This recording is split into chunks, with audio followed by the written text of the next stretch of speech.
Hi, I'm Steve Laube, the founder, owner, president, chief bottle washer of the Steve Laube Agency.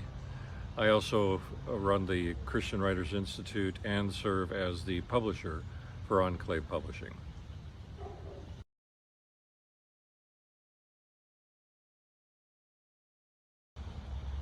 Enclave Publishing, that's how you pronounce it, Enclave. It's basically a community into which everyone that's in the community is like-minded, and then they go out. There is an example of that in our world geographically is Vatican City. Vatican City is an enclave inside of Rome. And if you think about it, that's where the Holy Roman Church, the Catholic Church, is based, and then they go out from there.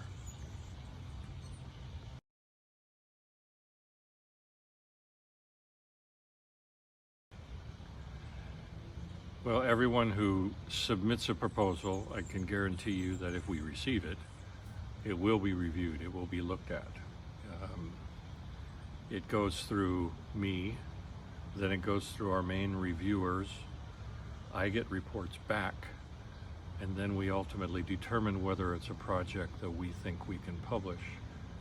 This process is not quick.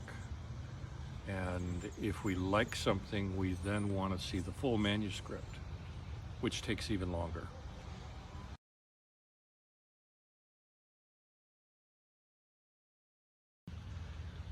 Well, because I was asked the question, I brought it with me. I'll get it here. It's this very old volume that I'm holding in my hands that is from 1772, before America was the United States of America, before our independence. It's called Looking Unto Jesus, A View of the Everlasting Gospel, or the Soul's Eyeing of Jesus, as carrying on the great work of man's salvation from first to last, by Isaac Ambrose, minister of the gospel, published in Glasgow. So yeah, it's older than the United States of America. Now, in contrast, my newest book is Enhanced, published by Enclave Publishing.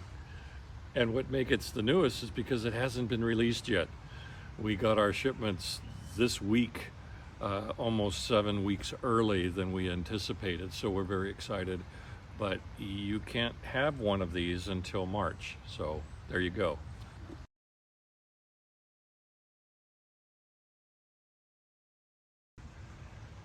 Philosophically, I answer the question, what makes Enclave Books Christian? And I say it's the author.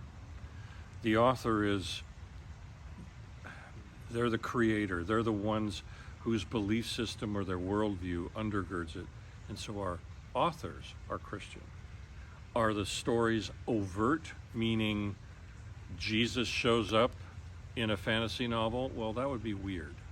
Is it a metaphor? Maybe, maybe not. There are those who say, well, Gandalf is Jesus. No, he's not. In fact, Tolkien would be very clear saying it's a messianic figure, but it isn't meant to represent Jesus. So there you have, right there, an example from classic literature. And yet we do have some of our titles are quite overt, where it's the fantasy or the allegory is very, very wide open. I have an example here. Sharon Hink's new book, Dream of Kings. Okay, this was published a few months ago, but it's a fantasy novel based on the life of Joseph, who is a dream interpreter in the scriptures. So she took that idea and turned it into a novel. That would be overt. But you can have others where it's the interaction of the individuals and the decisions that they're making are based from a Christian worldview, and they make ethical and moral decisions that would be Christ honoring. And I hope that helps answer the question.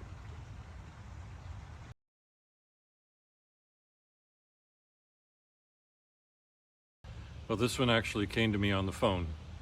A fella calls me, I answer the phone. This is Steve Laube.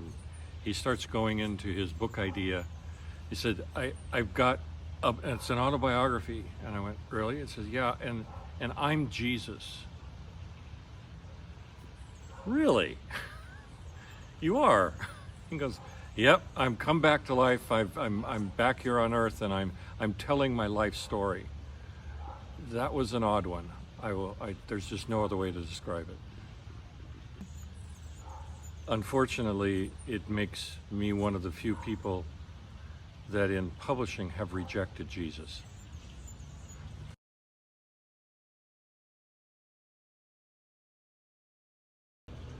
That's a very good question, and it's somewhat complicated. You have the challenge of even established authors may not have the storyline that works. A debut author may not have a storyline that works. So one of the questions that get asked is, well, what makes a story work? And unfortunately, it's very subjective. It's whatever works for me, whatever I think is unusual, whatever I think is going to connect with our readers. One of the biggest challenges of science fiction and fantasy is that ultimately they tend to sound the same. As a 5-second pitch, hero's journey, first contact, something of that nature, and when you boil it down, what makes that story different from the next one? And it comes down to the execution of the craft and the story itself.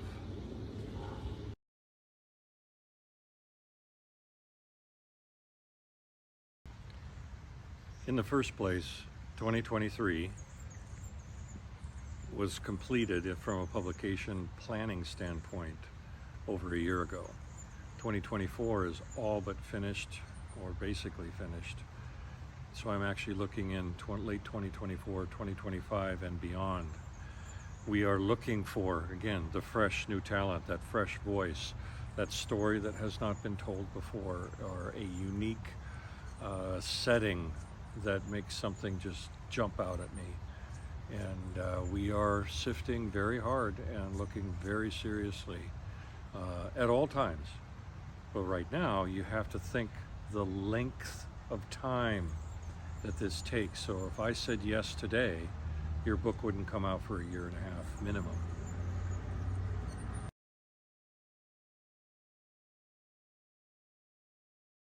This is Deli, our cat who thinks she's a dog. She will play fetch. She will run like Tigger if you get the right situation. She's about 8 years old right now. She's nursing a foot or an ankle, I don't know what you call it, elbow that's hurting her, but you can't tell right now.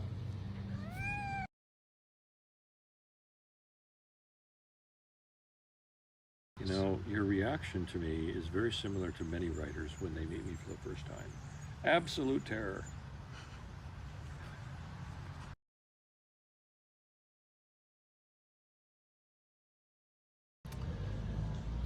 Again, a very good question. A lot depends on the maturity of the teen who is reading it.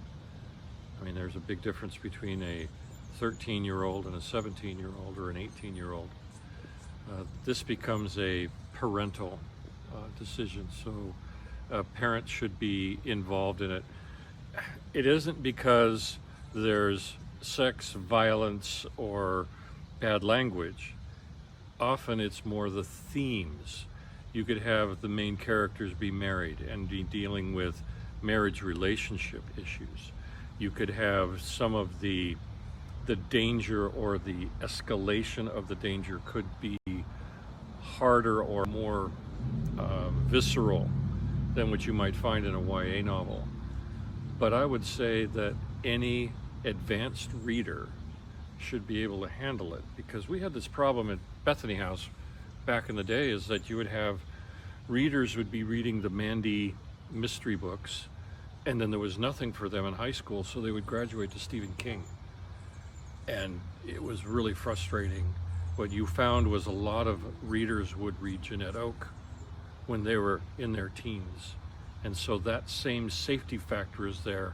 And I would stand by the fact that our books are safe to read by anybody.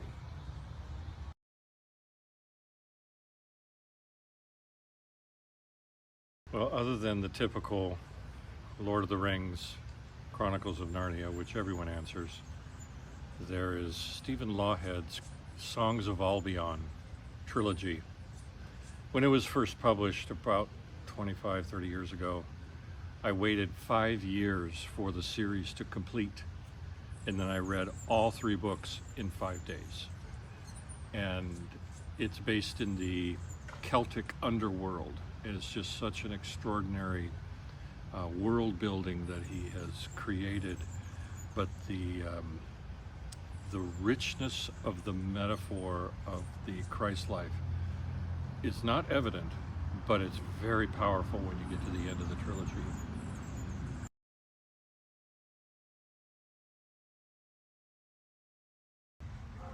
Every novel, you have to get the reader to suspend their disbelief and yet believe that what you have is true. So it's the consistency and the believability of the world. In science fiction, the science has to work within the scientific discoveries that you've created within that world. Can you travel faster than light? Well, not in this world, but in the one you've created, sure. But how? Or in the fantasy world, does the culture as well as the religion of that society work? And if there's magical elements, does it fit in a consistent manner that creates a world that I don't want to leave? I want to be there.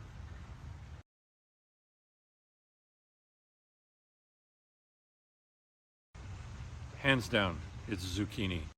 That is the most grotesque creation that God ever made, and I'm still going to ask him when I get up to heaven, going, seriously, zucchini? When my wife Lisa will buy mixed vegetables, she has learned to pluck the zucchini out of the collection before she serves it to me, and I will hunt through the pile to see if there's any vestiges left over, because I cannot stand it.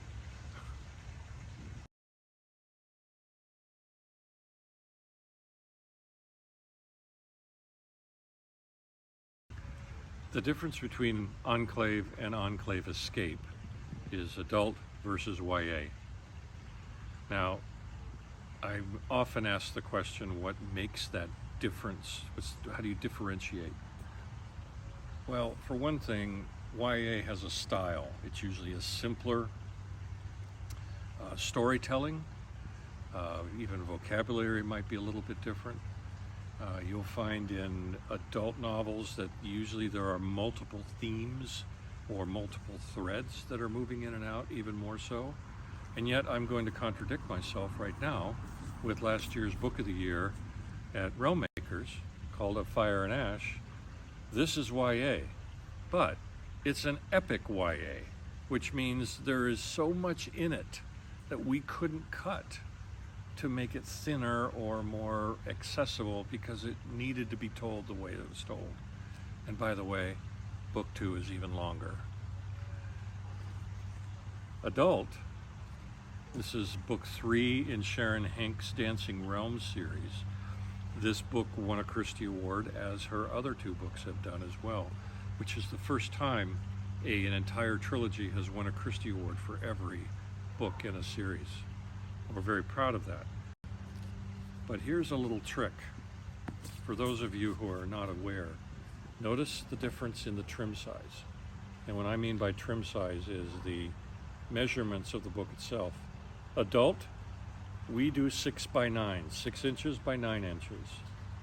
YA is 5.5 by 8.5. And that is because it's the same thing that's done in the general market. All YA, if you pull your copy of Hunger Games out, it's in this smaller trim size. That's become kind of a standard for the industry.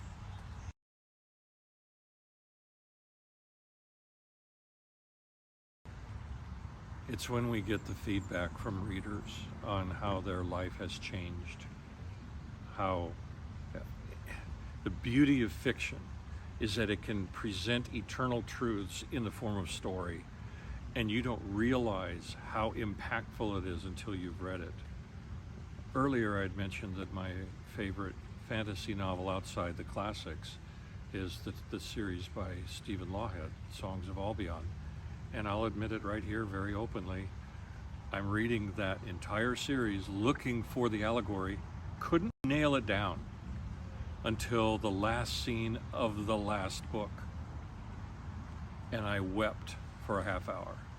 It hit me so powerfully of the Christ sacrifice and the Christ message. It was so unexpected. And I would like to have that happen to every reader of Enclave books. I don't want you to finish a book and go, oh, that was nice.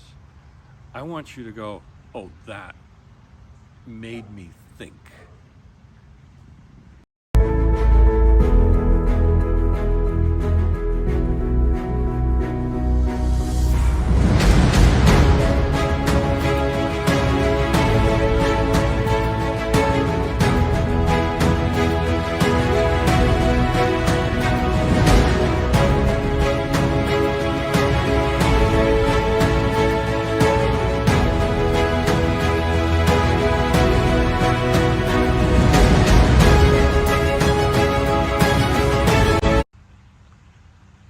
It's a pleasure and an honor to be a part of this industry and to be able to enable, that's an interesting phrase, creators who can change the world through their words.